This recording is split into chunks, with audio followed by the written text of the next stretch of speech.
Hello बच्चों, तो कैसे हैं आप सब। आइए स्टार्ट करते हैं आपका लेक्चर नंबर 31, जिसमें हम पढ़ने वाले हैं ऑटोमेशन एंड एनसी सिस्टम्स। तो हम जैसे कि पार्ट वाइज इस चैप्टर को पढ़ते हुए आ रहे हैं। ये 5वां पार्ट है और आखिरी पार्ट है चैप्टर 6 का। ऑल्दो हम सारे 4 पार्ट इसके कंप्लीट कर चुके हैं, तो ये आखिरी पार्ट है। इस पार्ट में इस चैप्टर को हम फिनिश कर देंगे। उसके बाद आपका नया चैप्टर मैं बहुत जल्द शुरू करने वाला हूँ। मुझे पता है कौन सा चैप्टर अब की बार पढ़ाना है जो सबसे ज़्यादा आपको परेशान कर रहा है, तो आप परेशान ना हो। एक और चीज इस वीडियो के लास्ट में आपको बताऊंगा, तो पूरी वीडियो पूरा लेक्चर अच्छे से देखिए और समझिए इसमें हम पढ़ने वाले क्या हैं।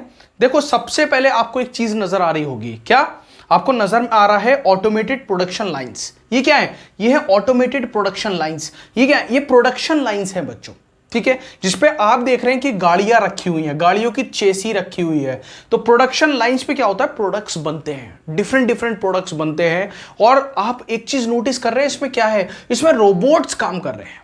इंसान कोई नजर आ रहा है? नहीं आ रहा। क्या काम, कौन काम कर रहा है? रोबोट्स काम कर रहे हैं। लेकिन ऐसा नहीं है कि इसमें इंसान है ही नहीं, इंसान है। इंसान बैक साइड में काम कर रहे हैं, लेकिन जहां पे 10 इंसान की जरूरत थी, जहां पे 10 लोगों की जरूरत थी, वहां पे कितने रोबोट्स काम कर रहे हैं? सिर्फ एक। तो 10 इंसानों की जॉब खा करके एक रोबोट काम कर रहा है। इसको बड़ी आसान शब्दों में हम इस तरीके से एक्सप्लेन कर सकते हैं। अब देखो, जो इसमें लेक्चर में हम पढ़ने वाले क्या हैं, इसमें हम पढ़ने वाले एप्लीकेशंस ऑफ ऑटोमेशन, है ना, कि ऑटोमेशन का इस्तेमाल कहां कहां किया जाता है और किस किस प्रकार से किया जाता है, वो हम इस लेक्चर में पढ़ने वाले हैं। देखो, ऑटोमेशन का इस्तेमाल वैरायटी ऑफ प्रोडक्ट को प्रोड्यूस करने के लिए भी किया जाता है। Produce variety of product, produce variety of product. तो वैरायटी ऑफ प्रोडक्ट को प्रोड्यूस करने के लिए भी किसका इस्तेमाल किया जाता है? ऑटोमेशन का इस्तेमाल किया जाता है।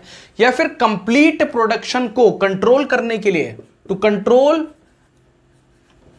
Complete production, complete production. तो पूरी प्रोडक्शन, पूरे उत्पादन को कंट्रोल करने के लिए भी किसका इस्तेमाल किया जाता है? ऑटोमेशन का इस्तेमाल किया जाता है, ठीक है। और कहां इस्तेमाल किया जाता है? जहां पर लार्ज प्रोडक्शन हो, जहां पर बड़ी संख्या में प्रोडक्शन किया जा रहा हो, वहां पर भी क्या इस्तेमाल किया जाता है? आपका ऑटोमेशन का इस्तेमाल किया जाता है, ठीक है। यानी कि इसका इस्तेमाल एंड स्टार्ट पॉइंट से लेकर एंड पॉइंट तक किया जा रहा है, from start point to the end point. यानी कि स्टार्ट पॉइंट से लेके एंड पॉइंट तक इसका इस्तेमाल किया जा रहा है। किसका? ऑटोमेशन का। किसमें? प्रोडक्शन में बेसिकली। अब सबसे पहले किसमें इस्तेमाल करते हैं हम इसका? सबसे पहले हम इसका इस्तेमाल ऑटोमेटेड प्रोडक्शन लाइंस में करते हैं, स्वचालित उत्पादन लाइनों में करते हैं। अब स्वचालित उत्पादन लाइनें क्या होती है? जहां पे प्रोडक्ट पूरा असेंबल होता है, पूरा असेंबल होता है। और बेसिकली ये फिक्स्ड ऑटोमेशन का पार्ट भी है, निश्चित ऑटोमेशन का पार्ट भी है। जहां पर एक गाड़ी एक पार्ट लाइन पर आ गई, गाड़ी नहीं, क्या होती? गाड़ी नहीं होती वो उस टाइम, क्या होती है? एक चेसी होगी।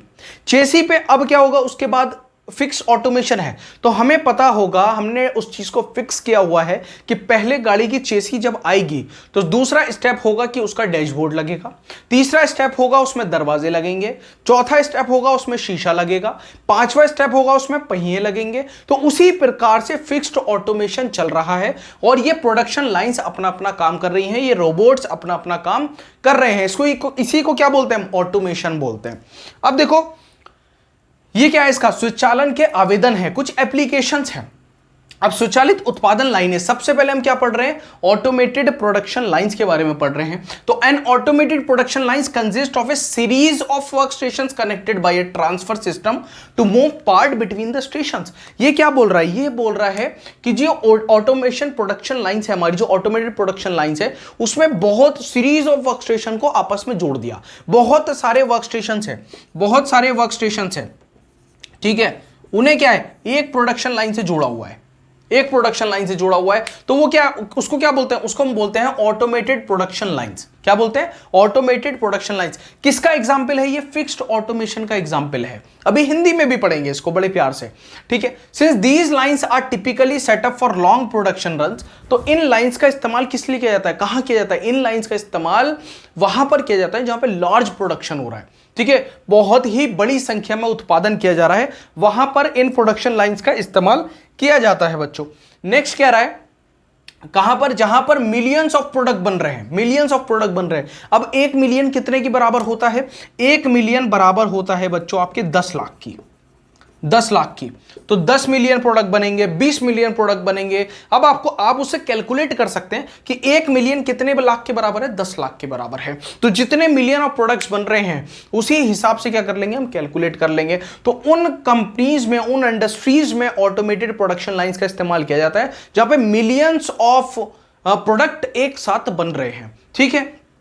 Each station is designed to perform specific processing operation। तो हर स्टेशन का अपना एक पर्टिकुलर काम होता है कि सपोज एक स्टेशन है, वहां पर गाड़ी की चेसी आके रुकी, तो हमें उस स्टेशन के लिए उसका काम जो है वो बताया हुआ है, निश्चित किया हुआ है कि सिर्फ वहां पर दरवाजे लगने हैं, तो सिर्फ दरवाजे ही लगेंगे, दूसरा काम उस स्टेशन पर नहीं होगा। अब आइए देखिए इसकी हिंदी में एक बार पढ़ते हैं। एक स्वचालित उत्पादन लाइनों में स्टेशनों के बीच भागों को स्थानांतरित करने के लिए स्थानांतरण प्रणाली से जुड़े कार्य स्थानों की एक श्रृंखला होती है। यह निश्चित स्वचालन का एक उदाहरण है, क्योंकि ये लाइनें आमतौर पर लंबे समय तक चलने वाले उत्पादन के लिए स्थापित की जाती हैं। शायद लाखों उत्पाद इकाइयां बना रही है और बदलाव के बीच कई वर्षों तक चल रही है। प्रत्येक स्टेशन को एक विशिष्ट प्रस्तुतिकरण ऑपरेशन करने के लिए डिजाइन किया गया है। तो देखो कितनी सारी बातें हैं। तो बेसिकली इसका इस्तेमाल किस लिए किया जा रहा है? इसका इस्तेमाल किया जा रहा है लार्ज प्रोडक्शन के लिए बच्चों। ठीक है, लार्ज प्रोडक्शन के लिए। और ऑटोमेशन इसमें क्या काम कर रहा है? कंट्रोल कर रहा है कंप्लीट प्रोडक्शन को। क्या कर रहा है? कंट्रोल कर दे रहा है किसे? पूरी प्रोडक्शन को, पूरे उत्पादन को कौन कंट्रोल कर रहा है? ऑटोमेशन कंट्रोल कर रहा है। अब नेक्स्ट हम बात करते हैं रोबोटिक्स की। अब देखो रोबोटिक्स की जब बात होती है तो उससे पहले हम बात करते हैं इस चीज की। ये क्या है? ये है एक रोबोट। रोबोट क्या है? रोबोट एक मैकेनिकल डिवाइस है जो ह्यूमन का काम करती है। जो क्या करता है? ह्यूमन टास्क को परफॉर्म करता है। सबने देखी है रोबोट मूवी? सबने देखी है रोबोट मूवी? देखी सबने रजनीकांत की? तो उसमें क्या होता है? एक रोबोट वो बनाता है जो क्या करता है? ह्यूमन टास्क करता है, ह्यूमन के काम करता है। अब ऑल्दो स्टार्टिंग में वो बड़ा प्यारा प्यारे काम करता है ना, और बाद में बहुत मारता है। तो रोबोट क्या है? मशीन। मशीन में माइंड नहीं होता, उसका माइंड आप कभी भी, उसका जो प्रोग्रामिंग है उसको आप कभी भी चेंज कर सकते हो। जब स्टार्टिंग में प्रोग्रामिंग हुई तो प्यार करने के लिए हुई, है ना, लोगों के साथ अच्छे से रहने के लिए हुई। बाद में जब प्रोग्रामिंग चेंज हुई उसकी, लोगों को मारने के लिए हुई। ठीक है। तो रोबोट इतनी जो मशीन है वो बहुत खतरनाक चीज है। आप उसका इस्तेमाल किस तरीके से कर रहे हैं वो आपकी इंटेंशन के ऊपर डिपेंड करता है कि आपकी इंटेंशन क्या है उस मशीन के पीछे। ठीक है। तो रोबोट क्या है? वो मैकेनिकल डिवाइस है जो ह्यूमन टास्क को परफॉर्म करती है। ठीक है, इसको हमेशा याद रखना कि रोबोट क्या है? रोबोट वो मैकेनिकल डिवाइस है जो ह्यूमन टास्क को परफॉर्म करती है। अब रोबोटिक्स क्या है? हम यहां पे क्या बात कर रहे हैं? हम बात कर रहे हैं रोबोटिक्स की। रोबोटिक्स क्या चीज है? रोबोटिक्स है study and application of robot technology. Robot technology के बारे में पढ़ना, उसकी स्टडी करने को हम रोबोटिक्स बोल देते हैं। ठीक है। ऑल्दो रोबोट्स बहुत तरह के होते हैं। इंडस्ट्रियल रोबोट्स होते हैं, मोबाइल रोबोट्स होते हैं, आपके डोमेस्टिक रोबोट्स होते हैं, आपके एजुकेशनल रोबोट्स होते हैं, बहुत तरह के रोबोट्स होते हैं, है ना। डोमेस्टिक घरों में भी रोबोट्स इस्तेमाल किए जा रहे हैं, लोग इस्तेमाल कर रहे हैं। जाओ पानी लेकर आओ, पानी ला रहा है रोबोट। जाओ एक डंडा लेकर आओ, डंडा ला रहा है रोबोट। मेरे सर पे मार दो, मार दिया। सोचेगा नहीं वो कि सर को चोट लग जाएगी, नहीं, उसको नहीं सोचना है, उसको बस जितना आपने बोल दिया उतना उसने कर दिया। तो ये क्या है? वो क्या है? रोबोटिक्स। रोबोटिक्स क्या है? Study and applications of robot technology. ठीक है। Robotics is a study and applications of robot technology. उसको हम क्या बोलते हैं? रोबोटिक्स बोलते हैं। ठीक है। और उसके बारे में थोड़ा सा पढ़ते हैं। तो robotics is the branch of technology. ये क्या है? टेक्नोलॉजी की एक ब्रांच है जिसमें हम क्या करते हैं? डील करते हैं with the design, construction, operation and application of robot. तो जो रोबोट है, हम बेसिकली ये पूरा एक कोर्स भी है। रोबोटिक्स अपने आप में एक कोर्स है, रोबोटिक्स इंजीनियरिंग। अपना आप में एक पूरा कोर्स है, लोग बीटेक करते हैं, इसमें एमटेक करते हैं, तब जाके रोबोट्स बनाते हैं। ठीक है, तो हम जब रोबोटिक्स के बारे में पढ़ते हैं तो हम रोबोट की डिजाइन के बारे में पढ़ते हैं, वो किस तरीके से बनता है उसके बारे में पढ़ते हैं। ठीक है, उसका क्या क्या, वो क्या ऑपरेशन, किस लिए आप उसको बना रहे हैं, वो भी हम इसमें पढ़ते हैं, और एप्लीकेशंस कहां वो इस्तेमाल होगा वो भी हम इसमें पढ़ते हैं। ठीक है, as well as computer system for their control, और जो कंप्यूटर सिस्टम्स रोबोट को कंट्रोल करने के लिए बनाए जाते हैं वो उसके बारे में भी हम रोबोटिक्स में पढ़ते हैं। Sensory feedback and information processing वगैरह सब कुछ इसमें पढ़ाया जाता है आपको। This technology deal with automated machines that can take the place of humans in dangerous environment और मैन्युफैक्चरिंग प्रोसेसेस और resemble humans in appearance, behaviour और cognition. Many of today robots are inspired by nature, contributing to the field of bio-inspired robotics. देखो क्या बोल रहा है, ये बोल रहा है कि रोबोट्स का इस्तेमाल हम इसलिए भी कर रहे हैं ताकि जो डेंजरस एनवायरनमेंट है, जो खतरे की जगह है, वहां पे हम ह्यूमन की जगह पे रोबोट को भेज सकें। ठीक है, बेसिकली ये बोलना चाह रहा है, लेकिन ऐसा नहीं है। बहुत सारी जगह ऐसी है जो खतरे की नहीं भी है, वहां पर भी रोबोट अब इस्तेमाल किया जा रहा है। क्यों? पैसा बच रहा है भाई, 10 लोगों को सैलरी क्यों देनी, एक रोबोट खरीद लिया तो उसी से काम चल रहा है। तो क्या हो रहा है, इससे अनएम्प्लॉयमेंट भी बढ़ता है। ऐसा नहीं है अनएम्प्लॉयमेंट नहीं बढ़ता, अनएम्प्लॉयमेंट बढ़ता है। स्किल्ड लोग चाहिए, अगर रोबोट कंट्रोल करना भी है तो अनस्किल्ड पर्सन रोबोट को कंट्रोल नहीं कर सकता। हमें क्या चाहिए, एक स्किल्ड पर्सन चाहिए रोबोट को कंट्रोल करने के लिए।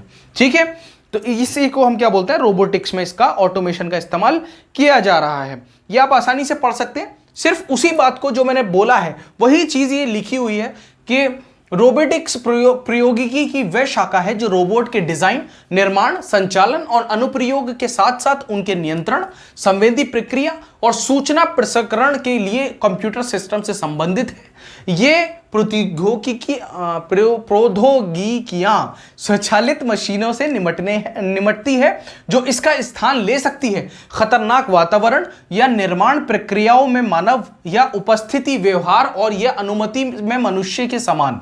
आज से कई रोबोट जैव प्रेरित रोबोटिक्स के क्षेत्र में योगदान देने वाली प्रकृति से प्रेरित हैं। तो बहुत सारे ऐसी जगह है जहां पे रोबोट्स अब इस्तेमाल किए जा रहे हैं, बहुत ऐसी जगहें हैं। हमारी कंट्री में तो अभी फिर भी कम है, बाहर बहुत ज़्यादा इनका यूज़ बढ़ गया है, लेकिन ठीक है, जहां बहुत ज़्यादा ज़रूरत है वहीं रोबोट इस्तेमाल किया जाए तो बेटर है। ठीक है, कभी रोबोट मूवी बन जाए तो वो ठीक नहीं रहेगा। अब आ जाते हैं हमारे प्यारे प्यारे छोटे छोटे से ऑटोमेटेड गाइडेड व्हीकल्स। ठीक है, अब ये देखो ऑटोमेटेड गाइडेड व्हीकल्स क्या है, ये बेसिकली ये एक तरह के वाहन ही है। ये वाहन है, एक तरह के ड्राइवरलेस वाहन है जिनमें ड्राइवर नहीं होता, और इनका इस्तेमाल मटेरियल हैंडलिंग के लिए किया जाता है। यानी कि सामान को एक जगह से दूसरी जगह पहुंचाने के लिए इन छोटे छोटी रोबोट्स ही हैं एक प्रकार के, ये भी इनका इस्तेमाल किया जाता है। अब ये काम कैसे करता है, इसके लिए एक पूरा पाथ बनाया जाता है, मतलब एक पूरा रास्ता बनाया जाता है, ये उसी को फॉलो करते हुए चलता है। ठीक है, जहां रास्ता बना दिया सिर्फ वहीं चलेगा, और बहुत ही एक्यूरेट होता है, हाईली एक्यूरेट होता है। जहां पर पॉइंट बता दिया वहीं जाकर के पूरा सामान रख देगा। इससे 2-3 चीजें होती हैं कि भाई देखो, एक तो सामान टूटता नहीं है, ह्यूमन थोड़ा सा आलस कर देता है सामान उठाने में, है ना, और भारी से भारी सामान आप उठा सकते हैं। ह्यूमन क्या है, उठाएगा, गिरा देगा, छोड़ दिया, गुस्सा आ गया, फेंक दिया। इसको गुस्सा नहीं आता ना, 8 घंटे भी काम करा सकते हैं आप, 20 घंटे भी काम करा सकते हैं, 24 घंटे भी काम करा सकते हैं। तो लेबर को भी कम करता है ऑटोमेटेड गाइडेड व्हीकल। ठीक है, तो बेसिकली क्या है, मटेरियल हैंडलिंग के लिए इसका इस्तेमाल किया जा रहा है। अब देखो इसके बारे में थोड़ा सा पढ़ते हैं, ऑटोमेटेड गाइडेड व्हीकल्स के बारे में। ये बहुत ही इंपॉर्टेंट रोल प्ले करता है। लगभग 40 साल से इसका इस्तेमाल किया जा रहा है। पहली बार इन्वेंट किया गया था 1953 में। ठीक है, तो कब सबसे पहले आया था, सबसे पहले 1953 में ये आया था। अब एजीवी क्या है, एक vehicle equipped with automatic guidance equipment है। ठीक है, ऑटोमेटेड गाइडेड व्हीकल, एजीवी भी बोलते हैं इसको, एजीवी। ठीक है, ऑटोमेटेड गाइडेड व्हीकल, तो एजीवी भी बोल सकता है, एएएस भी होता है, ऑटोमेटेड असेंबली, अभी पढ़ेंगे उसके बारे में। ऑटोमेटेड असेंबली सिस्टम अभी पढ़ेंगे उसके बारे में। अभी ऑटोमेटेड गाइडेड व्हीकल पढ़ रहे हैं हम। तो ऑटोमेटेड गाइडेड व्हीकल क्या है, ऑटोमेटेड गाइडेंस इक्विपमेंट की तरह इसका इस्तेमाल किया जाता है। आइदर इलेक्ट्रोमैग्नेटिक और ऑप्टिकल, इलेक्ट्रोमैग्नेटिक भी हो सकता है और ऑप्टिकल भी हो सकता है। ये जो चलता है वो मोटर और बैटरी की सहायता से चलता है। ठीक है, मोटर और बैटरी की सहायता से चलता है। जैसे छोटी छोटी आपकी खिलौने वाली गाड़ियां चलती है ना, उसी तरह से, लेकिन ये काफी बड़े होते हैं। इतने छोटे भी नहीं होते, काफी बड़े बड़े आते हैं। Such a vehicle is capable of following prescribed guide paths and may be equipped for vehicle, may be equipped for vehicle. ठीक है, अब देखो इसका इस्तेमाल बहुत सारी चीजों के लिए किया जा रहा है। इसका इस्तेमाल मटेरियल हैंडलिंग के लिए किया जा रहा है ना। एक जगह से सामान उठाया दूसरी जगह पहुंचा दिया, कितना इंपॉर्टेंट काम है ये। इंडस्ट्रीज में बहुत इंपॉर्टेंट काम होता है मटेरियल हैंडलिंग का, सामान को एक जगह से दूसरी जगह पहुंचाना, ठीक है, वो भी बिना तोड़े फोड़े। Programming and stop selection, blocking and any other special functions required by the system. बहुत सारी चीजें होती हैं इसमें, है ना। ब्लॉकिंग है, प्रोग्रामिंग होती है इसकी, स्टॉप सिलेक्शन होता है, बहुत सारी चीजें इसमें होती है कि भाई कब सामान उठाना है, कहां से सामान उठाना है, कहां रखना है, ये सारी चीजें पहले डिसाइड की जाती हैं, तब ऑटोमेटेड गाइडेड व्हीकल को जो है वो चालू किया जाता है। तो ये क्या है, 40 से अधिक वर्षों से ये इस्तेमाल किया जा रहा है। 1953 में सबसे पहले ये इंट्रोड्यूस किया गया था। क्या करता है, एक एजीवी स्वचालित मार्गदर्शन उपकरण से लैस एक वाहन है, या तो इलेक्ट्रोमैग्नेटिक या ऑप्टिकल। ऐसा वाहन निर्धारित गाइड पथों का पालन करने में सक्षम है और वाहन के लिए सुसज्जित हो सकता है। प्रोग्रामिंग और चेन ब्लॉकिंग और किसी अन्य को रोक सकता है। सिस्टम द्वारा आवश्यक विशेष कार्य भी हम इससे करवा सकते हैं। ठीक है, अब देखो वही बात आ गई कि बहुत सारी एजीवी जो है ऑटोमेटेड गाइडेड व्हीकल, वो इलेक्ट्रिक मोटर और या फिर स्टोरेज बैटरीज से चलते हैं। तो मोटर लगा दी और मोटर को क्या चाहिए होगी, पावर चाहिए होगी चलने के लिए, करंट चाहिए होगा, वो किससे देंगे, अब बैटरी से देंगे। तो एक मोटर और बैटरी की सहायता से हम एजीवी को चला सकते हैं। डिटेलिंग इसमें नहीं पढ़नी है हमें, डिप्लोमा में बेसिक ही पूछता है, तो पूछेगा तो सिर्फ इस तरीके से पूछ सकता है कि एक ऑटोमेटेड गाइडेड व्हीकल्स जब आप पूछेंगे, पूरा एक्सप्लेन जब वो करेंगे आप, तो पहले डेफिनेशन लिखेंगे, फिर ये कुछ पॉइंट्स आप बीच बीच में डाल सकते हैं। ठीक है, ये बेसिकली होते दो प्रकार के हैं, होते दो प्रकार के हैं ये। अभी मैं अपने हैंकी से व्हाइट बोर्ड साफ कर देता।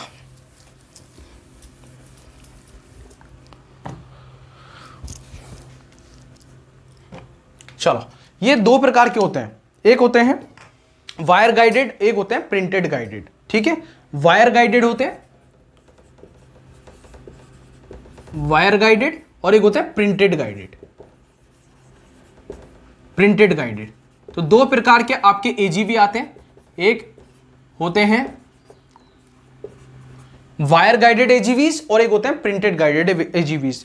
तो ये अलग अलग तरीके से काम करते हैं दोनों, एक प्रिंट को फॉलो करता है और एक वायर को फॉलो करता है। ठीक है, डिटेल पढ़ने की जरूरत नहीं है, सिर्फ पता होना चाहिए आपको कि ये क्या कर रहा है। ठीक है, पाथ को रिकॉग्नाइज कैसे करता है, पाथ को रिकॉग्नाइज करने के लिए इसमें सेंसर्स लगे होते हैं। सेंसर क्या करता है, सेंस करता है पाथ को और ये उसी को फॉलो करता रहता है और आगे बढ़ता रहता है। अब जहां जो पॉइंट होता है रुकने वाला, वहीं पर उस पॉइंट पे रुकता है और उस सामान को रख देता है। अब ये कई प्रकार के होते हैं, ये बेसिकली 6 प्रकार के होते हैं। ठीक है, जो हमारे एजीवी हैं कितने प्रकार के हैं, 6 प्रकार के हैं। डिटेल नहीं पढ़नी इनकी, बस पॉइंट्स याद होने चाहिए। टो एजीवी आते हैं, यूनिट लोड एजीवी होते हैं, लाइट लोड एजीवी होते हैं, असेंबल एजीवी होते हैं, फॉर्क लिफ्ट एजीवी होते हैं और एजीवीज असेंबली लाइन व्हीकल्स होते हैं। ठीक है, तो सबसे पहले टो एजीवी होते हैं, टो मतलब खींचना, खींचने वाले एजीवीज होते हैं।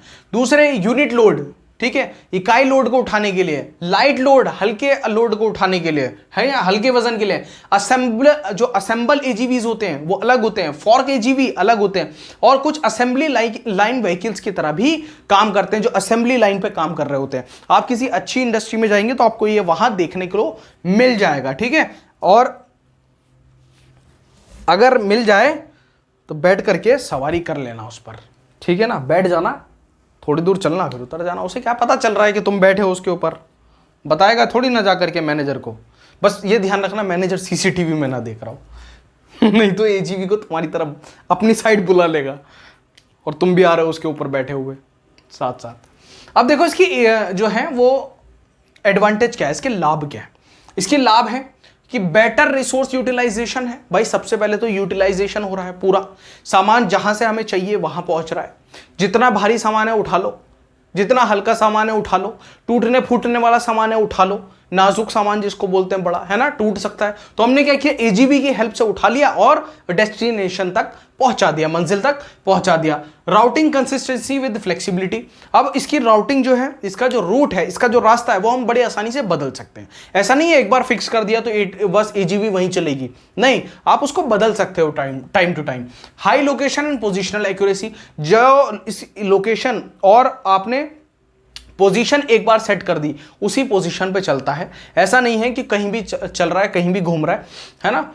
Increase control over material flow and movement, ठीक है। अब क्या है, जो मटेरियल का फ्लो है और जो मूवमेंट है मटेरियल का, है ना, उसको क्या है, ये हम उस पर कंट्रोल अपना बढ़ा सकते हैं। हम जब चाहे मटेरियल मंगा सकते हैं, जब चाहे उसको मूव करा सकते हैं एक प्लेस से दूसरी प्लेस पे, किसकी मदद से, एजीवी की मदद से, ठीक है। कॉस्ट सेव करेगा, है ना। रिडक्शन इन फ्लोर स्पेस, भाई जगह कम है, सामान दूसरी जगह रखा हुआ है, तो जब चाहे तब मंगा लो, जब सामान बचे दोबारा पहुंचा दो, तो क्या होगा, कम फ्लोर पे ज्यादा काम हमारा एक एजीवी कर पा रहा है। अब आप इसकी जगह इंसान लगाओगे, इंसान एक बार को थक जाता है, मशीन नहीं थकती, तो ये तो 10 बार उठा के लाएगा, 10 बार रख के आएगा। ये थोड़ी ना कहेगा तुम बार बार मंगाते रहते हो यार सामान, अभी तो लाया था तुम फिर से मंगा रहे हो। इंसान तो कर देता है ना ऐसा, एजीवी नहीं करता, एजी में वो फंक्शन नहीं है मना करने वाला, ठीक है। Reduce product damage and less material movement noise, तो देखो एक तो सामान में आवाज नहीं करता, ठीक है। अब देखो इंसान है, इंसान से मैंने कहा कि ये बॉटल जो है ना भाई साहब, इस बॉटल को आप जरा वहां पर रख दीजिए, तो एक बार तो शांति से ले जाएगा, दूसरी बार ले जाएगा। अब मैंने सपोज ये किसी बच्चे को दे दी, मैंने कहा बेटा इसको ना बॉटल को वहां रख कर आओ, तो वो क्या करेगा, उसका तरीका ये होगा बॉटल ले जाने का, जिसमें जो होगा ना सब मिला देगा, या अगर पानी ये कैप नहीं होगा तो पानी सब जगह। लेकिन मशीन ऐसा नहीं करती, मशीन में ह्यूमन बिहेवियर नहीं है ना उसके अंदर, तो वो क्या करेगा, वो तो सिंपल ला रहा है बस, ना वो खुश है ना वो दुखी है, ठीक है। इंसान खुश होगा तो सारा पानी फेंक देगा मेरा, ठीक है, बॉटल को गिरा भी सकता है वो, लेकिन इसका ऐसा नहीं है, जहां से उठाएगा दूसरी जगह जहां डेस्टिनेशन होगी वहां पर उसको पहुंचा देगा, ठीक है। तो देखो बेहतर संसाधन उपयोग है ये, लचीलेपन के साथ रूटिंग स्थिति हम कर सकते हैं आसानी से, ठीक है। उच्च स्थान और स्थितीय सटीकता इसमें है, बिल्कुल है। भौतिक प्रवाह और संचलन पर बढ़ा हुआ नियंत्रण है। फ्लोर स्पेस, WIP और प्रत्यक्ष श्रम में कमी के माध्यम से बेहतर लागत बचत भी है इसमें, बिल्कुल है सर। कम उत्पाद क्षति और कम सामग्री आंदोलन शोर, इसमें कुछ कर दिया है, इसमें ऐसा कुछ नहीं है, ठीक है। लेस मटेरियल मूवमेंट समझिए, और प्रोडक्ट डैमेज कम हो जाता है, यानी कि जो प्रोडक्ट है उसकी टूटने की जो संभावना है वो कम हो जाती है और मूवमेंट अच्छे तरीके से हो जाता है, ठीक है। नेक्स्ट आता है हमारा फ्लेक्सिबल मैन्युफैक्चरिंग सिस्टम, ठीक है। फ्लेक्सिबल मैन्युफैक्चरिंग सिस्टम, अब हम इसको पढ़ेंगे एक बार। क्या एक तरह की ग्रुप टेक्नोलॉजी है। ग्रुप टेक्नोलॉजी क्या होती है, ग्रुप टेक्नोलॉजी वो टेक्नोलॉजी होती है जिसमें बहुत सारी टेक्नोलॉजी एक जगह काम कर रही होती है, उसको हम क्या बोलते हैं, ग्रुप टेक्नोलॉजी बोलते हैं, ठीक है। ग्रुप ऑफ मशीनिंग स्टेशंस, इसमें ऐसा कुछ लिखा हुआ है, लेकिन ये क्या है, ये एक तरह की ग्रुप टेक्नोलॉजी है और इसका इस्तेमाल लार्ज प्रोडक्शन में किया जाता है। लार्ज प्रोडक्शन में क्योंकि इसमें क्या है, लॉट्स ऑफ मशीन्स को ये एक साथ कंट्रोल कर सकता है, मतलब बहुत सारी NC CNC मशीनों को एक कंप्यूटर कंट्रोल कर रहा है, जिसको हम क्या बोल रहे हैं, FMS बोल रहे हैं, फ्लेक्सिबल मैन्युफैक्चरिंग सिस्टम हम उसको बोल रहे हैं, ठीक है। तो अभी आपने क्या पढ़ा, AGV, ऑटोमेटेड गाइडेड व्हीकल्स, अब क्या पढ़ रहे हैं आप, FMS यानी कि फ्लेक्सिबल मैन्युफैक्चरिंग सिस्टम, ठीक है। उसके बाद क्या पढ़ेंगे, ऑटोमेटेड असेंबली सिस्टम, AAS। अभी समझिए फ्लेक्सिबल मैन्युफैक्चरिंग सिस्टम क्या है, तो ये क्या है, एक तरह की ग्रुप टेक्नोलॉजी है। ग्रुप टेक्नोलॉजी क्या होती है, जिसमें बहुत सारी टेक्नोलॉजीज एक जगह आकर के काम कर रही हैं, ठीक है, उसको हम ग्रुप टेक्नोलॉजी बोल देते हैं। इसमें बहुत सारी मशीन्स को ये एक साथ कंट्रोल कर सकता है, कौन, FMS।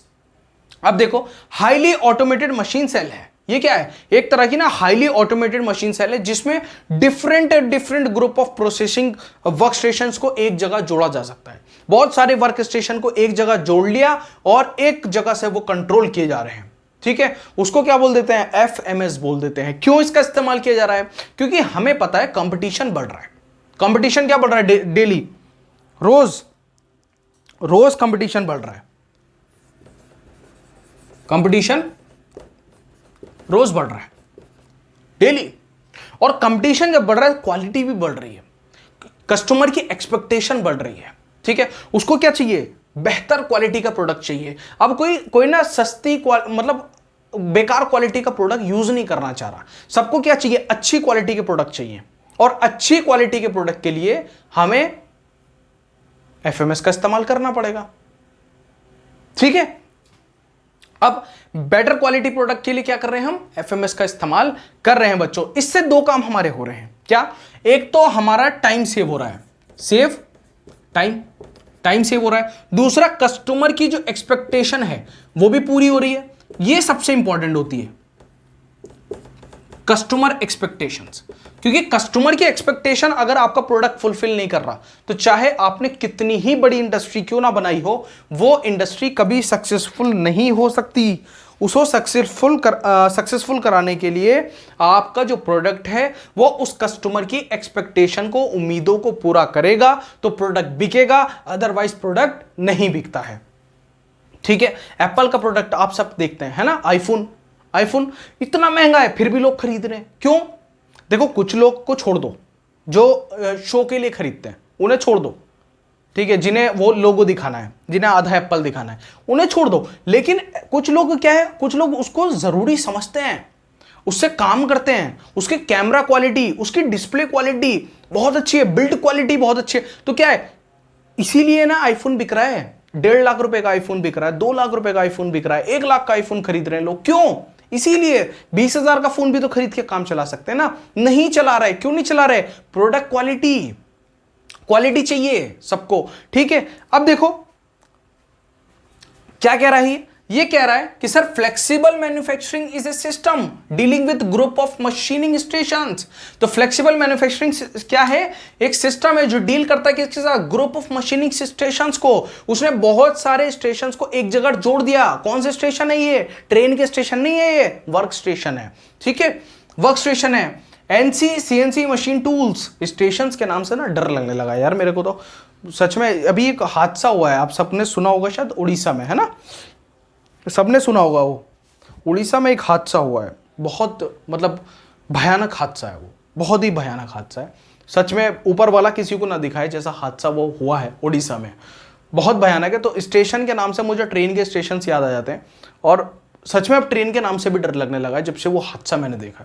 बहुत बुरा हादसा है, किसी के साथ ना हो, और जो लोग उससे इंजर्ड हुए हैं ऊपर वाला उन्हें जल्दी ठीक करे, अल्लाह उन्हें सबको शिफाए खैर दे, जल्दी उन सबको ठीक करे, और जिनके खो गए, नहीं मिल रहे, उन्हें उनसे मिला दे। बस यही दुआ करते हैं, यही प्रे करते हैं। मतलब सच में बहुत भयानक भयंकर हादसा है वो उड़ीसा का जो हादसा है। अब देखो ये क्या बोल रहा है, जो फ्लेक्सिबल मैन्युफैक्चरिंग सिस्टम है क्या डील करता है किसके साथ? ग्रुप ऑफ मशीनिंग स्टेशंस के साथ। बहुत सारे मशीनिंग स्टेशंस को एक साथ जोड़ करके काम करता है। एनसी मशीनें हैं उसमें, सीएनसी मशीनें है ना, and automated material handling systems है यूजिंग कंप्यूटर कंट्रोल मशीन्स। अब क्या कर रहा है ये? मटेरियल हैंडलिंग भी कर रहा है। किसके हेल्प से? एक कंप्यूटर की सहायता से। आपने एक चीज देखी, हर सिस्टम में एक चीज कॉमन है, क्या? एक कंप्यूटर। एक कंप्यूटर कॉमन है, हर सिस्टम में कंप्यूटर कॉमन है। बस कंप्यूटर को अपग्रेड करते जा रहे हैं, और हम लोग बड़ी से बड़ी प्रोडक्शन लाइन को कंट्रोल कर रहे हैं, ठीक है। तो ये क्या कह रहा है? लचीला विनिर्माण कंप्यूटर नियंत्रण मशीनों का उपयोग कर मशीनिंग स्टेशनों और स्वचालित सामग्री हैंडलिंग सिस्टम्स के समूह से निपटने वाली प्रणाली है। ठीक है, बहुत ही इंपॉर्टेंट प्रणाली है ये, ऐसी वैसी नहीं है। अब देखो ये क्या करती है? बहुत सारी चीजों से डील करने में हमारी मदद करती है। क्या? कि आपकी variety of high precision parts or machine like job shop. अगर आपके वैरायटी ऑफ प्रोडक्ट्स बन रहे हैं, वैरायटी ऑफ पार्ट्स बन रहे हैं, यानी कि बहुत ही सारे प्रकार के आपके पार्ट्स बन रहे हैं, तो वो आप एक फ्लेक्सिबल मैन्युफैक्चरिंग सिस्टम में बना सकते हैं। ठीक है, दूसरा, large number of direct numerical control machines are required. लेकिन इसके लिए क्या है? बहुत सारी एनसी मशीनों की रिक्वायरमेंट है। आप किसी एनसी मशीन से कुछ कराइए, किसी एनसी मशीन से कुछ कराइए, ठीक है, बहुत सारी एनसी मशीनों की रिक्वायरमेंट इसमें होती है। Some form of automated material handling system, तो कुछ क्या है? मटेरियल हैंडलिंग सिस्टम की तरह भी इस्तेमाल किए जाते हैं। Online computer is used to manage the entire FMS under conditions of varying parts, production mixes and priorities. क्या बोल रहा है, देखो ऑनलाइन जो ये इंस्पेक्शन है ना, ऑनलाइन इंस्पेक्शन मैंने पीछे के लेक्चर्स में पढ़ाया है, तो जिन्होंने पीछे के सब जो मेरे लेक्चर्स हैं वो देखे हुए हैं वो समझ रहे होंगे कि ऑनलाइन इंस्पेक्शन की जो ये बात हो रही है, जो ऑनलाइन कंप्यूटर की बात हो रही है वो कहां से हो रही है। ठीक है, उसको जरूर देखना लेक्चर को, ये वाला पॉइंट तुम्हें बड़े अच्छे से समझ में आ जाएगा अगर तुमने वो देख लिया। तो ये क्या कर रहा है, पूरी एफएमएस को एंटायर पूरी एफएमएस को, पूरे मैन्युफैक्चरिंग फ्लेक्सिबल मैन्युफैक्चरिंग सिस्टम को कंट्रोल कर रहा है। ठीक है, हम ऑनलाइन कंप्यूटर की सहायता से भी पूरी एफएमएस को कंट्रोल कर सकते हैं और सारी कंडीशंस को, सारे पार्ट्स को हम देख सकते हैं। ठीक है,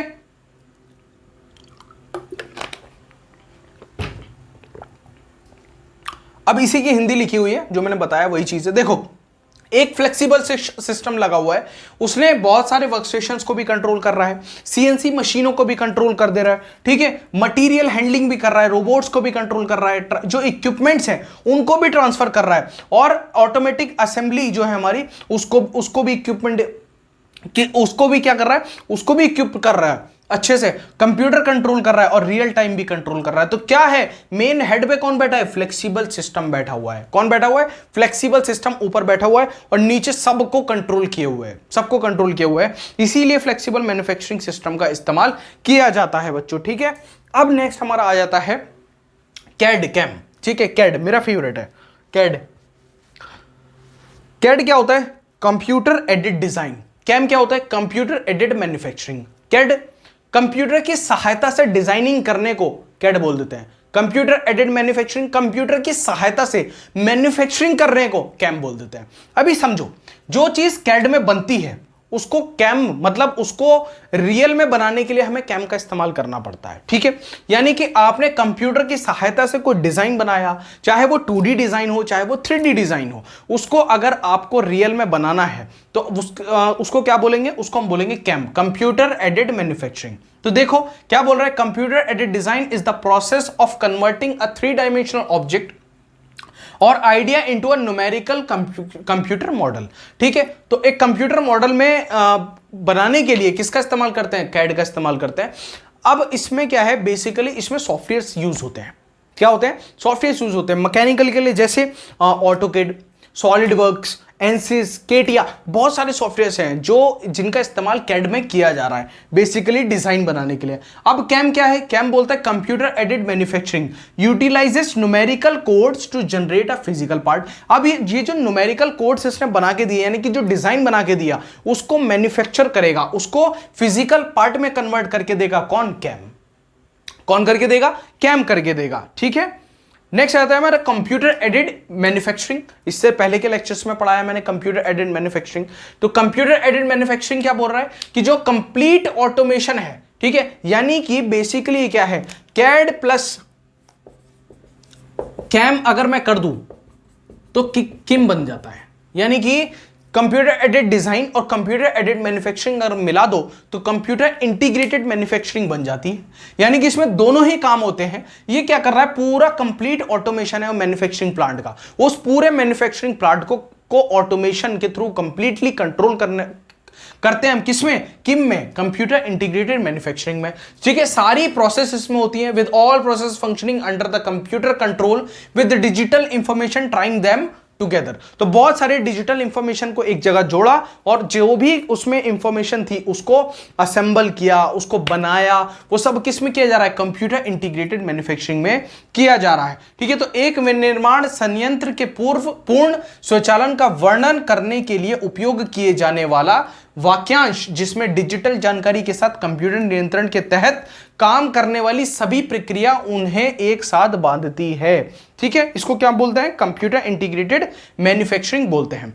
अब नेक्स्ट हमारा आ जाता है क्या इमर्जिंग ट्रेंड है, मतलब कि बहुत सारे क्या इमर्जिंग ट्रेंड चल रहा है अभी ऑटोमेशन का। तो ऑटोमेशन का कहाँ कहाँ इस्तेमाल किया जा रहा है, क्या ट्रेंड है अभी, तो optimisation of performance of overall system. यानी कि बेसिकली जो हमारी ओवरऑल सिस्टम्स है उनकी जो उनके बेसिकली उनकी कैपेसिटी बढ़ानी है। ठीक है, क्योंकि अभी क्या है, प्रोडक्शन हमें ज़्यादा चाहिए, जो डिमांड है वो ज़्यादा है, तो ह्यूमन अगर हम क्या करेंगे, सारा काम इंसानों से कराएंगे तो वो पूरा नहीं हो पाएगा टाइम पर, ठीक है, उसमें कमी भी आ सकती है। तो इसलिए हम ऑटोमेशन का क्या है, बहुत ही इमर्जिंग ट्रेंड हो गया है। डिस्ट्रीब्यूटेड कंट्रोल सिस्टम है, ह्यूमन मशीन इंटरफेस है यानी कि मानव मशीन इंटरफेस है, और पीएलसी है यानी कि programmable logic controller. Programmable logic controller का एक पूरा लेक्चर हमारी प्लेलिस्ट में अवेलेबल है, जाकर के पूरा देखना, पीएलसी समझ में आ जाएगा अच्छे से, ठीक है। अब हम बात करते हैं ऑटोमेटेड असेंबली की। इसको एएएस भी बोला जाता है, ऑटोमेटेड असेंबली सिस्टम भी बोला जाता है, ठीक है। तो आज 3 सिस्टम पढ़ लिए, कौन कौन से, automated assembly system, automated guided vehicle और फ्लेक्सिबल मैन्युफैक्चरिंग सिस्टम, ठीक है। अब ये कौन सा है, ये है ऑटोमेटेड असेंबली, ठीक है। इसका क्या है, इसका इस्तेमाल बेसिकली लाइन बैलेंसिंग के लिए किया जाता है, बैलेंसिंग के लिए इसका इस्तेमाल किया जाता है, ठीक है। इसका क्या ये वो मेथड है जिसका वर्क स्टेशन में जिसका इस्तेमाल किया जाता है ह्यूमन बीइंग की जगह पे, ठीक है, बैलेंस बनाने के लिए बेसिकली, ठीक है, बैलेंस ना बिगड़े किसी भी लाइन का। तो वो क्या कौन काम करता है, ऑटोमेटेड असेंबली सिस्टम काम करता है। बेसिकली असेंबली का मतलब क्या होता है, असेंबली का मतलब होता है ये दो से अधिक पार्ट्स को आपस में जोड़ना, उसको हम क्या बोलते हैं, उसको हम बोलते हैं असेंबली। तो देखो लिखा हुआ है, assembly involves the joining together of 2 or more separate parts to form new entity which may be assembly or sub assembly. तो क्या है, 2 या 2 से अधिक ज्यादा पार्ट को आपस में जोड़ना, उसको हम क्या बोलते हैं, उसको हम असेंबली बोल देते हैं, ठीक है।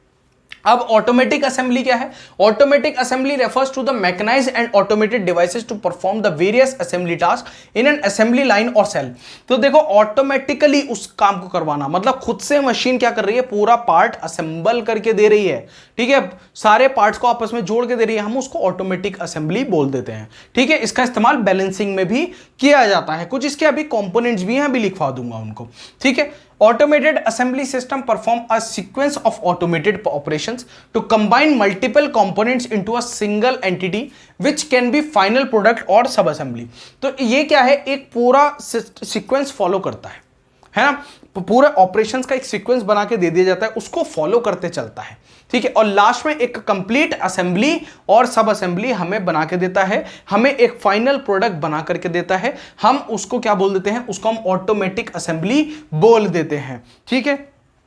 अब वही चीज जो मैंने बोली है वही चीज ये यहां पर लिखी गई है, और कुछ नहीं है, आप लोग पढ़ेंगे अच्छे समझ में आ जाएगा, ये नोट्स आपको टेलीग्राम पे मिल ही जाते हैं, ठीक है। अब देखो ऑटोमेटेड असेंबली में क्या क्या चीजें हैं, इसका इस्तेमाल क्यों किया जा रहा है, इसका इस्तेमाल इसलिए किया जा रहा है, ऑटोमेटेड असेंबली का हाई प्रोडक्ट डिमांड है, प्रोडक्ट डिमांड क्या है, बहुत ज्यादा है। तो for products made in millions of units और क्लोज टू दिस रेंज, तो या तो मिलियंस में हमारे जो प्रोडक्ट्स हैं बन रहे हैं या इसके आसपास बन रहे हैं, तो इसलिए हाई प्रोडक्ट डिमांड है, तो हम ऑटोमेटेड असेंबली का इस्तेमाल कर रहे हैं। स्टेबल प्रोडक्ट डिजाइन है, मतलब क्या है, बहुत ही स्टेबल डिजाइन चाहिए हमें, है ना, हमें जो डिजाइन चाहिए, जो हमने बना दिया वही हमें चाहिए, एकदम स्थिर डिजाइन, उत्पाद डिजाइन होना चाहिए। मतलब जो एक, अगर सपोज एक मार्कर ये बन रहा है तो 1000 मार्कर भी बनाए तो सेम ही बने, अलग अलग ना बने। तो प्रोडक्ट का डिजाइन चेंज नहीं होना चाहिए, पता नहीं, ऐसा नहीं है कि एक मार्कर सीधा बन रहा है, दूसरा अलग बन रहा है, तीसरा अलग बन रहा है, नहीं, सारे मार्कर्स एक जैसे दिखने चाहिए। तो स्टेबल प्रोडक्ट डिजाइन होना चाहिए, प्रोडक्ट डिजाइन में चेंज नहीं होना चाहिए, ठीक है, प्रोडक्ट डिजाइन में चेंज नहीं होना चाहिए। For automated assembly, automatic assembly systems involves less investment compared to transfer lines because, ठीक है।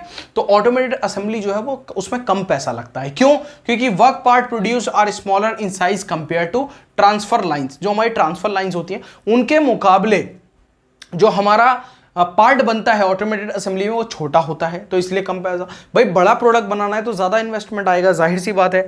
और assembly operations do not have the large mechanical forces and power requirements. तो जो असेंबली ऑपरेशंस होते हैं उनमें किसी लार्ज मैकेनिकल फोर्स या पावर की रिक्वायरमेंट नहीं होती है, ठीक है। नेक्स्ट आता है size is very less compare to the transfer line. जो हमारी ट्रांसफर लाइंस होती है उनके मुकाबले इसका जो साइज होता है वो छोटा होता है हमारा, ठीक है। अब ये 4 प्रकार की होती है ना, इनके बारे में डिटेल नहीं पढ़नी है, बस ये समझना है ये कितने प्रकार की होती है, पूछ सकता है, ठीक है। तो आपको लिख देना है कि ये 4 प्रकार की होती है हमारी।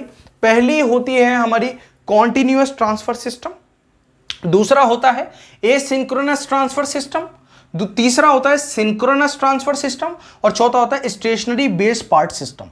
तो ये चारों आपको याद होने चाहिए, कॉन्टिन्यूअस, एसिंक्रोनस, सिंक्रोनस और स्टेशनरी, चारों आपको याद होने चाहिए, ठीक है। और ये चारों अगर आपको याद होंगे तो आप आसानी से एग्जाम में लिख सकते हैं। अब इसके कुछ बेसिक कंपोनेंट्स हैं, इसके कुछ बेसिक कंपोनेंट्स हैं, जैसे इसका एक कंपोनेंट होता है हॉपर। क्या होता है? हॉपर। लिखो इसको, हॉपर। दूसरा है पार्ट फीडर, पार्ट फीडर, ठीक है। तीसरा है फीड ट्रैक, फीड ट्रैक, ठीक है। और चौथा है escapement device, escapement device, escapement device. तो चार कंपोनेंट्स हैं इसके। हॉपर क्या है? लोड करता है कंपोनेंट को, ठीक है। एक तरह का कंटेनर होता है, एक तरह का कंटेनर है जिसमें हम ये बात मेरी लिखना, हॉपर क्या है? एक तरह का कंटेनर है जो क्या करता है? कंपोनेंट को अपने अंदर रखता है और एक जगह से दूसरी जगह पर लेकर के जाता है, वो क्या है? हॉपर है। क्या है? हॉपर। दूसरा पार्ट फीडर, पार्ट फीडर क्या करता है? रिमूव करता है कंपोनेंट को, कहां से? हॉपर से। तो ये क्या है? कंटेनर है, एक तरह का कंटेनर है जो क्या कर रहा है? कंपोनेंट को लेकर के जा रहा है एक जगह से दूसरी जगह। पार्ट फीडर रिमूव कर रहा है, रिमूव कंपोनेंट, कहां से? रिमूव कंपोनेंट फ्रॉम हॉपर, तो हॉपर से ये कंपोनेंट को निकाल दे रहा है, ठीक है। फीड ट्रैक, ये क्या है? एक तरह की ड्रिवन डिवाइस है जो ट्रांसफर करती है किसी कंपोनेंट को हॉपर से वर्क स्टेशन तक। फीड ट्रैक क्या है? जो ट्रांसफर कर रही है, एक तरह का क्या है? ड्रिवन डिवाइस है, ठीक है, जो ट्रांसफर कर रही है किसको? हॉपर इसके ऊपर चल रहा है पूरे फीड ट्रैक पे, ठीक है। आप गेम देखते हैं, गेम एक गेम आता है, उसमें बेसिकली पटरी बिछी रहती है और एक कार्टून रहता है, वो एक हॉपर के अंदर बैठा होता है और हॉपर चल रहा होता है और वो हॉपर पकड़े होता है और ये डायरेक्शन होती है उसकी, इस तरीके से चल रहा होता है ना, तो आपको बचाना होता है उसको, आपको नए नए ट्रैक पे डालना होता है, वो हॉपर है। अब वो जो इंसान उसमें बैठा है, समझ लीजिए वो क्या है? पार्ट फीडर है। पार्ट फीडर उसके, सॉरी पार्ट फीडर नहीं है, वो एक कंपोनेंट है जो इंसान उसके अंदर बैठा हुआ है। पार्ट फीडर क्या करेगा? रिमूव करेगा उस कंपोनेंट को उस हॉपर से। फीड ट्रैक क्या है? जिसपे वो हॉपर चल रहा है, कहां से चल रहा है वो? फ्रॉम जहां से चलना स्टार्ट हुआ और जहां तक उसे जाना है वर्क स्टेशन तक, तो वो किस पे चलेगा? फीड ट्रैक पे चलेगा। एस्केपमेंट, ये क्या करेगा? रिमूव करेगा कंपोनेंट को from the track at regular interval of time पे, ठीक है। तो ये एस्केपमेंट डिवाइस है, नाम से ही पता चल रहा है, एस्केप कर देगा किसे? रेगुलर इंटरवल ऑफ टाइम पे, किसको? कंपोनेंट को, ठीक है। किससे? ट्रैक से। तो ये एस्केपमेंट डिवाइस है जो ट्रैक से कंपोनेंट को हटा देता है एक रेगुलर इंटरवल ऑफ टाइम पर, ठीक है। तो ये हमारा लेक्चर जो है वो यहां पर फिनिश हो जाता है बच्चों। एक बहुत ही इंपॉर्टेंट न्यूज मुझे आपको देनी थी कि एम पॉली के टेलीग्राम चैनल पर आपके सारे नोट्स मैंने सेंड कर दिए हैं, तो आप वहां जाइए, ज्वाइन करिए, लिंक डिस्क्रिप्शन में है, वहां पर जाकर के टेलीग्राम ज्वाइन करिए और सारे नोट्स डाउनलोड कर लीजिए, लेक्चर 1 से लेके लेक्चर 31 तक, ठीक है, आज तक के। अगर हमसे कुछ बात करनी है तो आप हमें इंस्टाग्राम पर फॉलो कर सकते हैं, mpoly01 हमारा यूजर नेम है। अभी तक चैनल को सब्सक्राइब नहीं किया है तो प्लीज चैनल को सब्सक्राइब करिए, ठीक है। लेक्चर को लाइक करिए। मिलते हैं अपने नेक्स्ट लेक्चर में एक नए टॉपिक के साथ, तब तक के लिए सी यू, बाय बाय।